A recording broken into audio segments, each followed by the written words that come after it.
Hi, welcome to our channel where we share the most intriguing stories. They built 50 houses on the wrong man's land. No warning, no permission, just asphalt, lies, and a sign that read, "Only 12 homes left." But this land wasn't empty. It had roots, history, and an owner ready to go to war. And trust me, they picked the wrong guy to steal from. I've never believed in selling off memories for profit. That's why I've held on to my grandfather's land for over 20 years, even when developers offered me more money than some people see in a lifetime. 120 acres of open, untouched earth just beyond the city limits, rolling hills, clusters of oak trees, wild deer that still run free at dusk. Some call it undeveloped. I call it sacred. The land came to me when I was just 24, after my grandfather passed away. He wasn't a man of many words, but he'd told me one thing every summer I spent helping him fix fences and cut grass out there. This land will outlive me, maybe even you. Take care of it.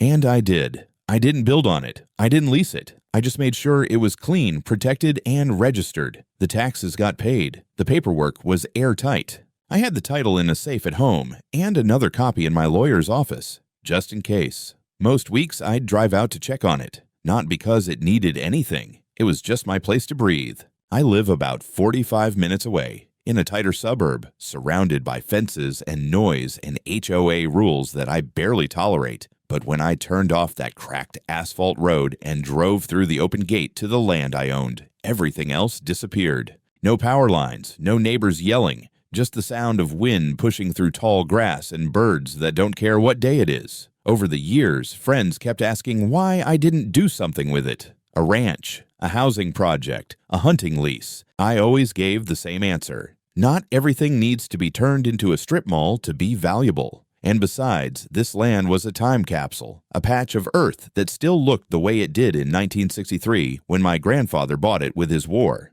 Pension in calloused hands. It's not just property, it's legacy. I kept it insured. I had surveillance drones fly over every few months. I even made sure my contact information was updated with the county. It was mine, legally, spiritually, historically. No liens, no development contracts, no zoning changes. I made absolutely certain no one could touch it. Which is why, on that blistering morning when I turned down that familiar dirt road and saw a stretch of brand new asphalt where my grandfather's favorite grove used to be, something inside me cracked. It was like walking into your childhood home and finding strangers living there, laughing like they belonged. I slammed the brakes and stared. Neatly paved roads, curbs, gutters, underground wiring, and houses. Dozens of them. Brand new cookie-cutter homes lined up like soldiers where there should have been prairie grass and silence. There was even a massive sign flapping in the wind. Willowgate Estates, only 12 homes left. From $399,000.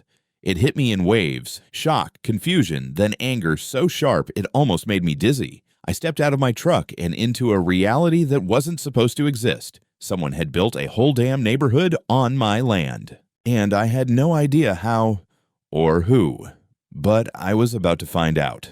The security guard at the site entrance looked me up and down like I didn't belong there. I told him I was the landowner. His expression went from polite to pale in about half a second. He fumbled for his radio and mumbled something about getting the project manager. Enter Karen McAllister. I swear you could hear her heels clicking before you saw her. She marched toward me like she was about to audit my entire existence. Slim, sharply dressed in a crimson blazer and wielding a clipboard like it was a sword. She looked exactly like the kind of woman who'd put a fine on a lemonade stand for violating community beverage code. "Good morning," she said crisply. "Can I help you?"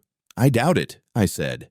"I own this land." She didn't even blink. "I'm sorry, there must be some mistake. This property was acquired by Willowgate Development LLC last year. All the documentation is filed and approved. We've got permits, title transfer, zoning, everything in order." I stared at her. "Acquired from whom, exactly?" She gave a rehearsed smile. "Our representative worked through a broker who obtained certified documents from the original landholder. We were told the previous owner was no longer alive and had no next of kin." Now I blinked. "Lady, I am the next of kin. There was no sale, no broker, no permissions, and my land's not for sale. Not now, not ever." That's when her smile faltered, just slightly. She tried to recover, flipping through the pages on her clipboard. We had a notarized grant deed, signed and sealed. The project broke ground 3 months ago with full approval from the city. My stomach turned. Forged documents, false filings. Someone had impersonated me or my family, and the city must have rubber-stamped the whole thing. I told her I wanted to see every permit, every title document, now. She told me I'd need to contact the company's legal department. I told her the only department I was contacting was the sheriff's. That's when she shifted tactics, flattery and pressure. Look, Mr. Reeves, is it? We're already weeks from final phase inspection. People have bought into this community. Real families, veterans, seniors. Pulling the plug now, it would devastate lives. But maybe there's a way we can work this out amicably. Compensation. Partnership. I cut her off. You think this is about money? She studied me like I was a math problem she couldn't solve. You built on a man's graveyard, I said, and you think a check fixes that? As I turned and walked away, I heard her speaking into her earpiece, voice clipped, tense. Yeah, we have a situation. Damn right you do. I didn't sleep that night.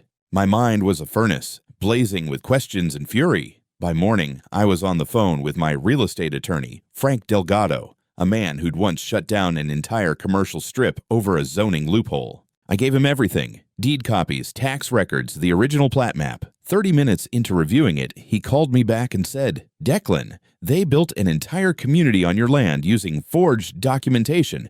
This is war. And so we went to war. Frank filed a cease and desist to Willowgate LLC, demanding they halt all construction and sales immediately. We also filed a temporary restraining order with the court to freeze all transactions associated with the property. But I didn't stop there. I hired a drone team to fly over the site twice a day. High-resolution footage showing not just the scope of the development, but active construction crews, machinery tearing up the last untouched stretches of land. Every file was time-stamped, geotagged, and uploaded to the cloud. Then I went public. I reached out to 3 local news stations, 2 real estate watchdog blogs, and a regional paper that loved scandal almost as much as Sunday football. I gave them everything. Photos, aerials, property documents, emails from Karen's office, even a clip of a contractor nervously admitting they weren't 100% sure who the real owner was. The headline hit the city newsfeed by Thursday morning. Developer builds 50 homes on the wrong man's land. Legal firestorm erupts in Willowgate. Karen called me later that day. The tone was different, less smug, more desperate. Mr. Reeves, I'd like to resolve this quietly. No need to involve the media. Karen, I said, your 3 bulldozers passed quiet.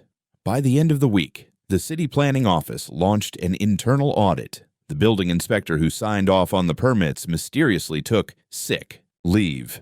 And 3 pending sales at Willowgate were canceled after buyers got wind of the headline. But the real kicker, one of the supposed residents turned out to be a local councilman's cousin. He'd pre-purchased a home and now found himself knee-deep in scandal. His wife went full social media meltdown, calling it a targeted attack on middle-class families. I laughed so hard I almost choked on my coffee. But beneath the humor, the pressure was building.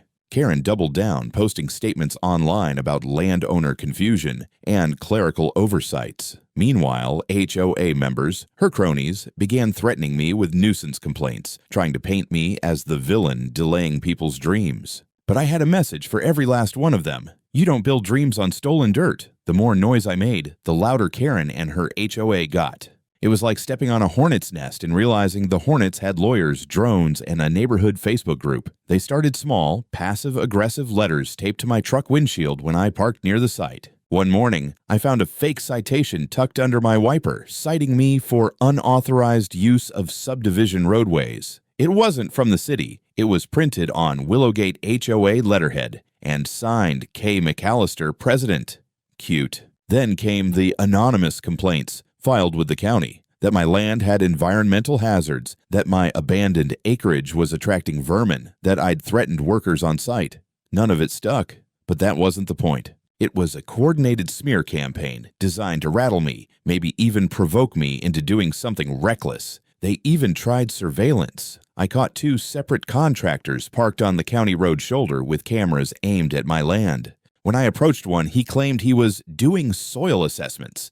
The guy was wearing boat shoes. I took pictures of him and his license plate anyway. But the worst was what they did to the land itself. One morning, I drove out and found fresh concrete poured into one of the shallow ponds near the southern edge, an illegal move, likely meant to create a foundation extension. Another time, someone had clearly driven a grader past the property line, uprooting several oak saplings I'd planted years ago. I set up motion-triggered cameras around the entire perimeter after that. The next week, they caught 2 workers deliberately dragging construction debris across the property boundary, dumping twisted rebar and broken drywall into a ravine. I called the sheriff. He came out, looked at the footage, whistled low and muttered, "Looks like they're testing your patience." They were. And they were organized about it too. HOA members started patrolling like a militia. Every time I came by, I saw the same faces walking their dogs or standing with arms folded near the lot edges. I even overheard one man telling another, "We'll wear him down. He'll sell. Just wait." Sell? They still thought this was about money. Karen herself showed up during one of my site visits. She had the nerve to bring a bottle of wine, like this was a dinner party instead of an invasion. "I still think we can make this work," she said, handing me a document titled Code Development Partnership Agreement. I didn't even open it. I tossed it on the hood of her Lexus and said, "Karen, this land isn't for sale. But if you keep pushing me, something else will be." "Your luck." Her smile froze. The next day, someone spray-painted "Land Pirate" in red across my boundary fence.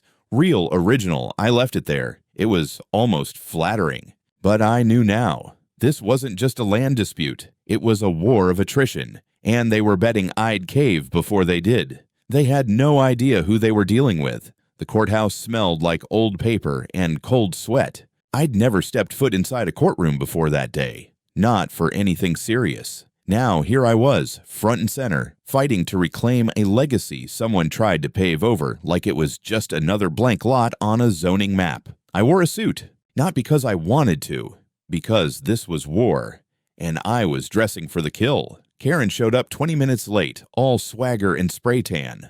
Her smile didn't reach her eyes. Not anymore. She had a legal team in tow, 3 men in charcoal suits, and 1 younger woman clutching a leather binder like a life preserver. Karen didn't look worried. She looked inconvenienced.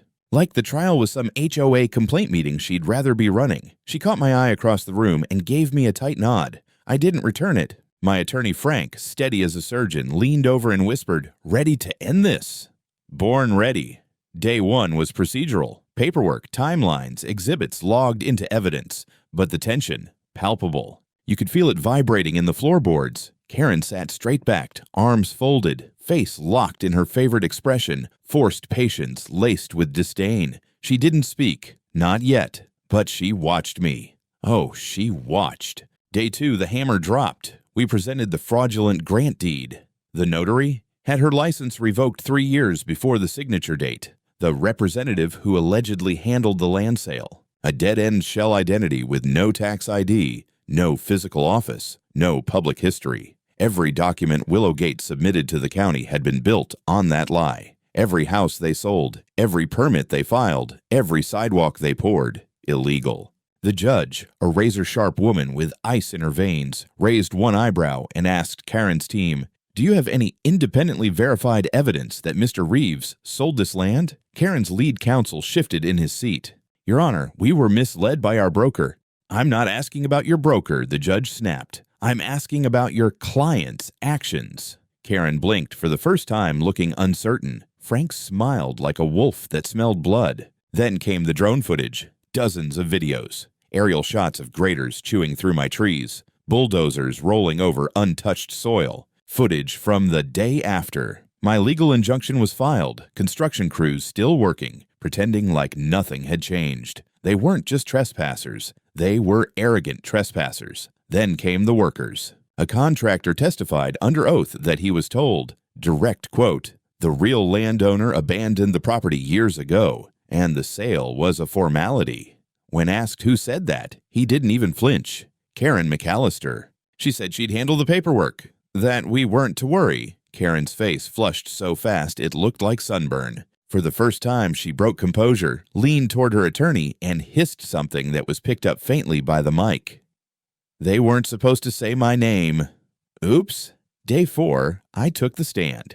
I told them about my grandfather. I told them about the land. I told them about that morning I rolled in expecting to see grass and oak trees and instead found a sales tent with balloons and a banner advertising only 12 homes left. I didn't sugarcoat a damn thing. I described the harassment, the sabotage, the men parked outside in SUVs watching my every move, the trees they bulldozed, the letters Karen sent pretending to be acting on behalf of the community. The court was silent when I finished. Even the clerk looked rattled. Karen was next. She didn't testify willingly. Her lawyer tried to avoid it, but the judge insisted, given the scale of the fraud, she needed to hear from the developer directly. Karen walked to the stand like someone walking toward a PR disaster with no spin team. Under questioning, she denied forging anything, denied direct involvement, claimed she relied entirely on legal professionals to verify documents. Then Frank hit her with an email, one of hers, sent from her personal address. The subject line, "Don't worry about land guy. He hasn't been here in years." She looked like she'd swallowed a pine cone. After that, it unraveled fast. Jury deliberation took 10 hours. Long by some standards, but not when you're about to flatten someone's empire. The verdict, all development was illegal. HOA was an unauthorized, non-binding entity.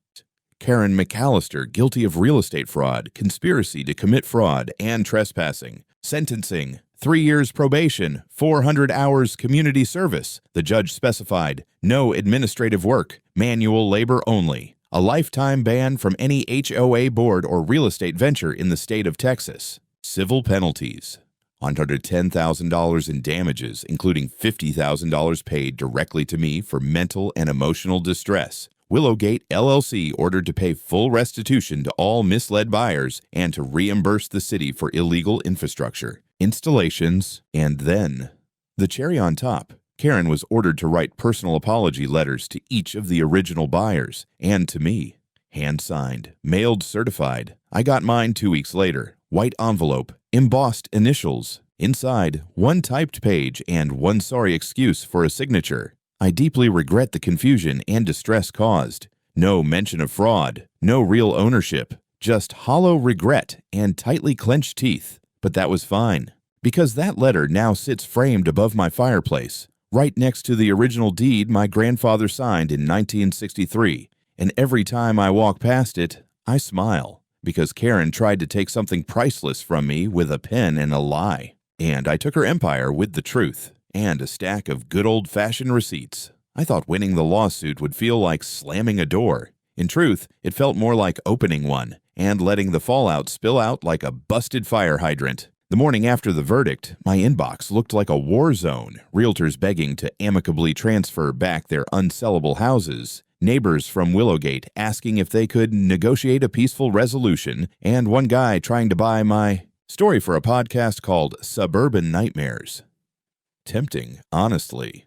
But first things first, I got my land back, legally and publicly. The county reissued updated plat maps with my name, reinstated as the sole and rightful owner of all 120 acres. The fraudulent filings were wiped. My property lines were restored like a glitch undone. The city planning office, red-faced and humiliated, issued a formal apology. The building inspector who'd rubber-stamped everything without verifying ownership was quietly fired, and their entire permitting system was thrown into review by a third-party oversight board. I heard whispers that a few more heads rolled behind closed doors. As for the development, a ghost town. Half-built houses stood like skeletal reminders of corporate overreach. Construction was halted. For sale signs vanished overnight. The few buyers who had already moved in, gone. Every one of them either got refunded by the bank or sued Karen into oblivion. Karen. Ah, yes. Karen McAllister. Her once pristine reputation as a community visionary was now buried somewhere beneath the legal equivalent of a strip mine. HOA members turned on her the minute the judge's gavel dropped. Some even issued public statements claiming they'd been manipulated too. Cowards. Karen's court-ordered apology letter leaked online, of course. It opened with, "To whom it may concern, I deeply regret the distress caused." But my favorite part? Her signature was notarized. For real this time. She started her community service the same week, picking up trash in the same park where she once hosted HOA barbecues. I drove by once, purely coincidentally, of course. She was in an orange vest, glaring at a sandwich wrapper like it owed her money. I didn't honk, but I smiled. Meanwhile, the contractor company tried spinning the debacle as a communication breakdown. Good luck with that. They're still under investigation and hemorrhaging clients.